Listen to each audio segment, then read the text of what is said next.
अस्सलाम वालेकुम दोस्तों, उम्मीद करता हूँ कि आप सब खैरियत से होंगे। आज हम इस लेक्चर में डिस्कस करने जा रहे हैं रिटन स्टेटमेंट के बारे में। WS इसको कहा जाता है और इसका जिक्र किया गया है ऑर्डर 8 में, जिस तरह आपको पता है।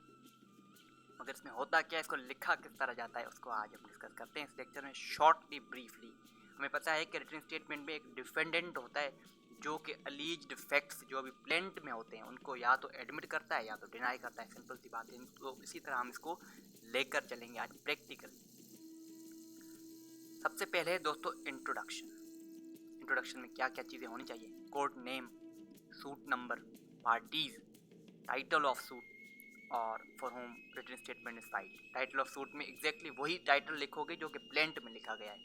और फिर फिफ्थ जो है वो for whom written statement is filed, जाहिर सी बात है डिफेंड के लिए। ठीक है, तो यानी अब इस रिटन स्टेटमेंट में दो टाइटल हो गए, एक वो जो सूट वाला, दूसरा कि किसके लिए रिटन स्टेटमेंट दी जा रही है, तो ये लिखना ज़रूरी है। मगर फिर कुछ एडवोकेट लिखते हैं दो टाइटल्स, कुछ नहीं लिखते, कोई एक ही लिख देता है बस। अच्छी प्रैक्टिस ये है कि दोनों को लिखना चाहिए। ठीक है, उसके बाद सूट नंबर जो है वो, उसके बाद आप छोटा सा लिखोगे इन री, यानी in regard of. In regard of kin के, भाई ये जो पार्टी थे, in regard of this party. तमाम रिटन स्टेटमेंट और एप्लीकेशन में इन रिगार्ड ऑफ लिखा जाता है और प्लेंट में नहीं। प्लेंट के अलावा तमाम में लिखा जाता है। ठीक है, मगर फिर भी वही बात कि कुछ एडवोकेट्स लिखते हैं, कुछ नहीं लिखते। अस्सलाम वालेकुम दोस्तों, welcome to LW case channel. दोस्तों आज जो है हम प्लेंट और रिटन स्टेटमेंट को आपस में कंट्राडिक्ट कराएंगे और देखेंगे फ़र्क क्या है दोनों में और रिटन स्टेटमेंट को लिखा किस तरह जाता है। ठीक है, तो शुरू करते हैं। तो दोस्तों यहाँ पर लेफ्ट हैंड साइड पर प्लेंट है, जिससे रिलेटेड हमने पहले एक लेक्चर बनाया था, उसकी लिंक मैं डिस्क्रिप्शन में दे दूंगा। बिल्कुल छोटा सा लेक्चर, ज़रूर देखिएगा उसको। बाकी ये जो दूसरा राइट हैंड साइड पर है, दिस इज रिटन स्टेटमेंट। सबसे पहले ऊपर लिखोगे कोर्ट नेम, फिर सूट नंबर, फिर इन रिगार्ड ऑफ।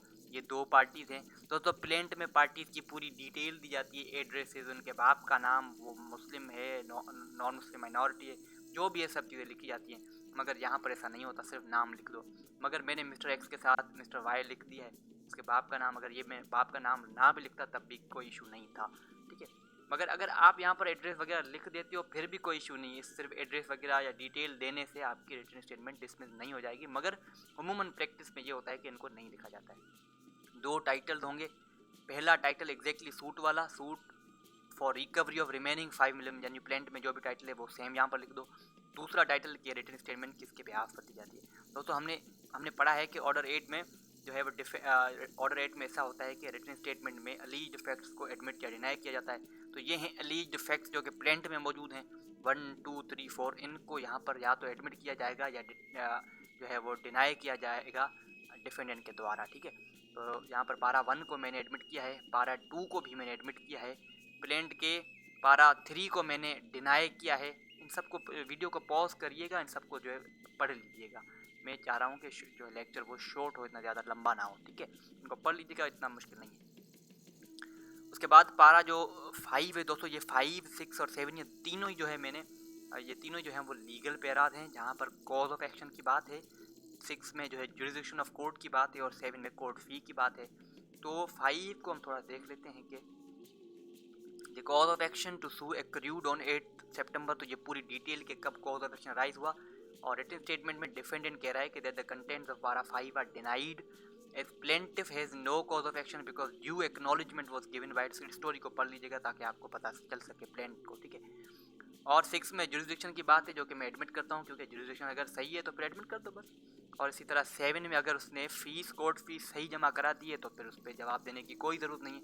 फिर para 7 is legal and hence needs no reply. तो दोस्तों जिस तरह प्लेंट में प्रेयर होता है इसी तरह एग्जैक्टली प्रेयर जो है वो रिटन स्टेटमेंट में भी होता है। मगर यहाँ पर आप जो प्रेयर लिखोगे वो बिल्कुल ही प्लेंट की तरह, ये जो डिपेंड करेंगे ऊपर जो आपने बातें कही हैं। ठीक है, कॉज ऑफ एक्शन एग्री नहीं हो रहा तो क्यों नहीं हो रहा, तो ये सब चीज़ आप जो फैक्ट्स लिखे थे ऊपर उनको डिनाई किया या एडमिट किया, उनके हिसाब से यहाँ पर आप लिख दोगे प्रेयर को। ठीक है, the plaintiff has no cause of action to sue in your honorable court and suit be dismissed with the cost. The plaintiff is not entitled for any relief to be granted because the suit is causeless and having no cause of action. उसके बाद final में दोस्तों आप लिख दोगे verification, और verification plaint में भी होती है, इसी तरह एग्जैक्टली वेरिफिकेशन यहाँ पर भी होगी रिटन स्टेटमेंट में। ठीक है, वेरिफिकेशन में जो डिफेंडेंट है वो कह रहा है कि मैंने जो भी ऊपर बातें रिटन स्टेटमेंट में कही हैं वो बिल्कुल एग्जैक्टली ट्रू एंड करेक्ट है to the best of my knowledge, या जो भी मुझे एडवोकेट साहब ने एडवाइस की थी मैं उस हिसाब से समझता हूँ कि जो भी मैंने ऊपर बातें कही हैं they all are correct and true. ठीक है, और फिर जो नीचे डिफेंडेंट की सिग्नेचर हो जाएगी। तो दोस्तों इस तरह जो है रिटन स्टेटमेंट लिखी जाती है। अब ये जो ऊपर पैराग्राफ दिए हुए हैं इनको आप डिटेल में भी जा सकते हो, कभी कभार आपने देखा होगा बड़ी बड़ी लंबी लंबी रिटन स्टेटमेंट्स भी होती हैं। ठीक है, तो इस तरह जो उनको डिटेल में लेकर जाते हैं। तो दोस्तों अब हम जो है वो फाइनल टच ले लेते हैं इसका। हमने क्या देखा, तो सब्सक्राइब करना मत भूलिएगा।